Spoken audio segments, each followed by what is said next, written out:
Good morning class 6। How are you all? Date sheet मिल गई सबको?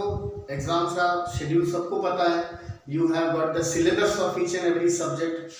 So as from the next week onwards we are having our tests, okay, periodical tests. So today we'll go for revision. हम दोबारा chapter 3 को revise करते हैं. कल के वीडियो में दूसरा वाला चैप्टर रिवाइज करेंगे, revision. So coming to this chapter 3, playing with numbers. पहले हम समझते हैं odd and even numbers. I hope you understand. Every number that is divisible by 2, ऐसा कोई भी नंबर जो 2 से डिविजिबल होगा वो क्या होगा? इवन नंबर होगा. और ऐसा कोई भी नंबर जिसको 2 से डिवाइड करने पे रिमाइंडर 1 बचता हो वो ऑड नंबर होगा. फॉर एग्जांपल, अब आपको पता है 2 का divisibility test. Any number which has 0, 2, 4, 6 और 8 in the units place, in the units place will be divisible by 2. मतलब वो इवन नंबर होगा. किसी भी नंबर के 478, अब इसके यूनिट्स प्लेस में क्या है? 8. So this is an even number. अगर यहाँ पे होता 5, तो this is not an even number, it is an odd number. तो ऐसा कोई भी नंबर जिसके यूनिट्स प्लेस में 0, 2, 4, 6 या 8 होगा वो इवन नंबर होगा, अदरवाइज वो ऑड नंबर. सो जितने भी नेचुरल नंबर्स हैं 1, 2, 3, 4, 5, 6, 7, जितने भी काउंटिंग नंबर्स हैं, natural numbers, all these natural numbers are divided into two parts, basically odd numbers and even numbers. सबसे पहले जो हमने डिवीजन किया था नंबर्स का, नेचुरल नंबर्स का, सबसे पहला जो क्लासिफिकेशन था वो ऑड नंबर और इवन नंबर्स का था. ठीक है, तो ऑड और इवन आपको समझ में आ गया. नेक्स्ट अपन देखते हैं प्राइम एंड कॉम्पोजिट नंबर्स. अब मान लीजिए कोई नंबर है जैसे 6, तो 6 1 into 6 भी 6 होता है, 2 into 3 भी 6 होता है. तो ऐसा कोई भी number, any number which has no factor other than 1 and itself. 1 के अलावा जितने भी नेचुरल नंबर्स हैं उन सभी नेचुरल नंबर्स में वो नंबर जिनके फैक्टर्स या तो 1 होंगे या वो नंबर खुद होगा. जैसे 5 के फैक्टर्स क्या लिख सकते हैं हम? 5 को 1 into 5, इसके अलावा और कोई तरीका नहीं है. Whereas 6 can be written as 1 into 6 or 2 into 3. So other than 1 and itself, 6 has got 2 more factors. So 1 and itself, 1 और उस नंबर के अलावा अगर कोई भी एक एक्स्ट्रा फैक्टर है तो वो कॉम्पोजिट नंबर होगा, otherwise it is a prime number. Okay, और प्राइम नंबर मतलब वो किसी से डिविजिबल नहीं होंगे.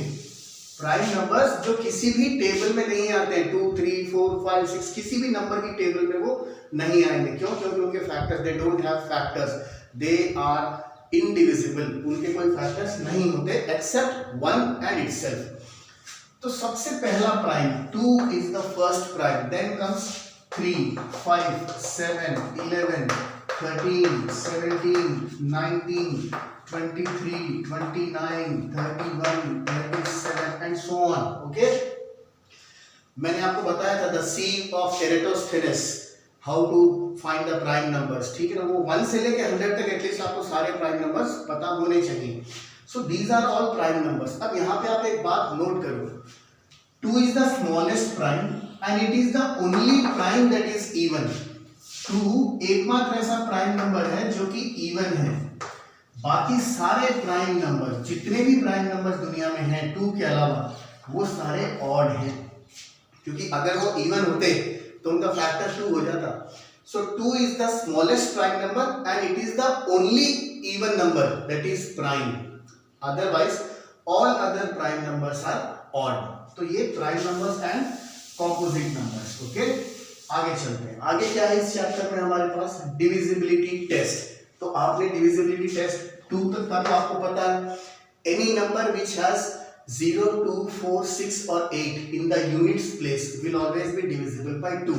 अब 3 के लिए जैसे हमारे पास एक नंबर है 1 4 5 कोई भी एक नंबर है, इसके डिजिट्स का सम 5 + 4 9 + 1 10, क्या 10 3 से डिविजिबल है? नहीं है, तो ये नंबर भी 3 से डिविजिबल नहीं होगा। अगर हमारे पास नंबर होता 2 7 3, इसके डिजिट्स का सम 3 + 7 10, 10 + 2 12, क्या 12 3 से डिविजिबल है? बिल्कुल है, it is divisible by 3, so this number will also be divisible by 3, understood? So this is how we go for the divisibility test। 2 का हो गया, 3 का हो गया, अब 4, any number, कोई भी नंबर 7 5 6 जिसके लास्ट के 2 digits, the digit in the unit place and the digit in the tens place, last के 2 डिजिट्स अगर 4 से डिविजिबल है तो definitely that number will also be divisible by 4, got it? So any number in which the last 2 digits are divisible by 4, that number will also be divisible by 4, got it? तो 4 का divisibility test हो गया। 6 के कितने factors हैं? 1 और 6 के अलावा 6 के क्या फैक्टर्स हैं? 2 and 3, 2 × 3 6 होता है। तो ऐसा कोई भी नंबर जो 2 से भी डिविजिबल है और 3 से भी डिविजिबल है, वो डेफिनेटली 6 से डिविजिबल होगा।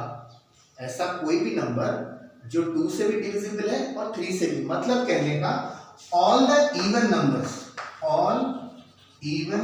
Numbers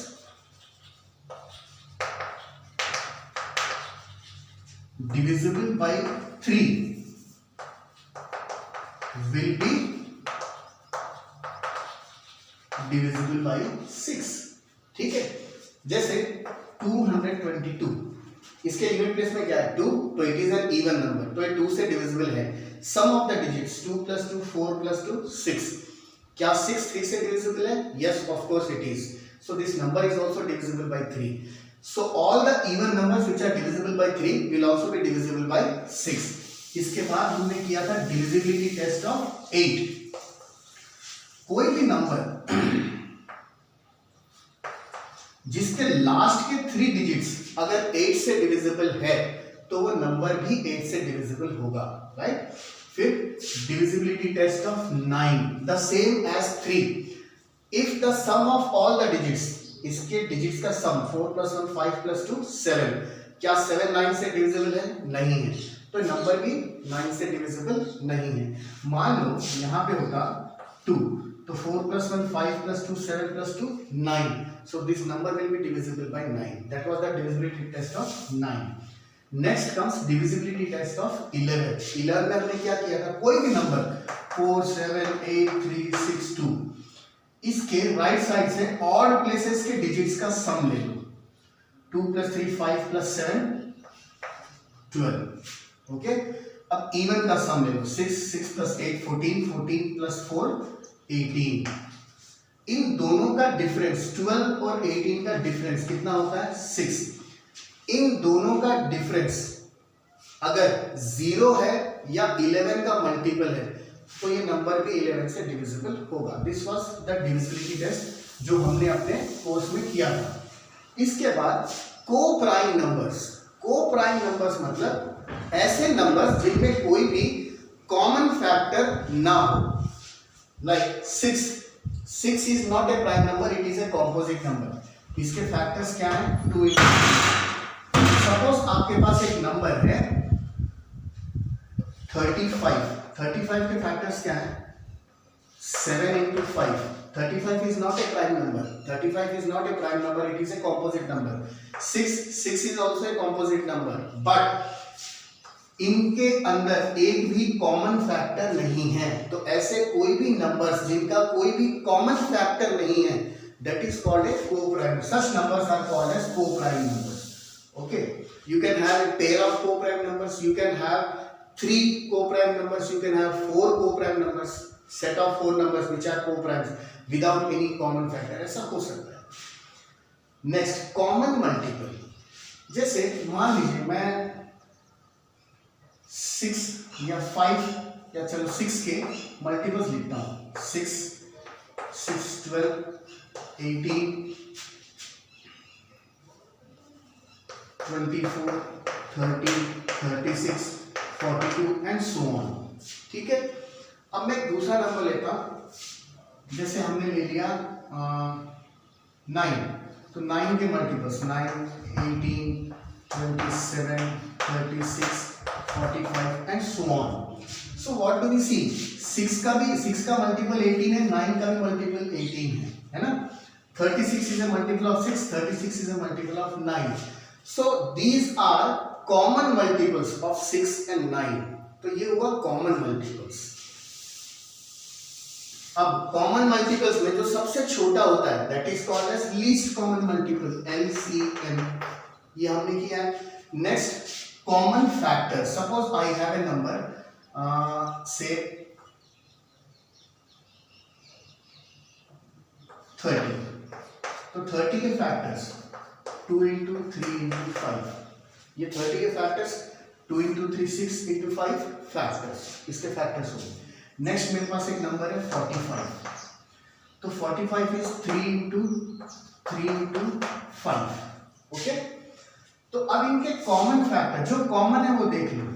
3 is the common factor for both the numbers, 3 is the common factor. और क्या है 5 इज द कॉमन फैक्टर।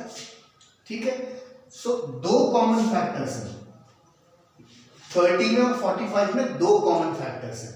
तो अगर कॉमन फैक्टर्स में हमसे पूछे HCF, हाईएस्ट कॉमन फैक्टर, तो 3 और 5 का मतलब ये नहीं कि हम हाईएस्ट 5 है तो हम 5 ले लेंगे ना, जितने कॉमन फैक्टर्स हैं उन सभी का प्रोडक्ट 3 और 5 दोनों में कॉमन है, तो 3 into 5 कितना हुआ 15। तो 15 is the common factor, highest common factor। 15 is the highest common factor। क्यों? क्योंकि 30 को हम 15 into 2 भी लिख सकते हैं, 45 को 15 into 3 भी लिख सकते हैं। Got it children? So ये हमारा चैप्टर नंबर 3 था जो अपन ने किया था, and this was the revision। So please revise everything and do good in the examination।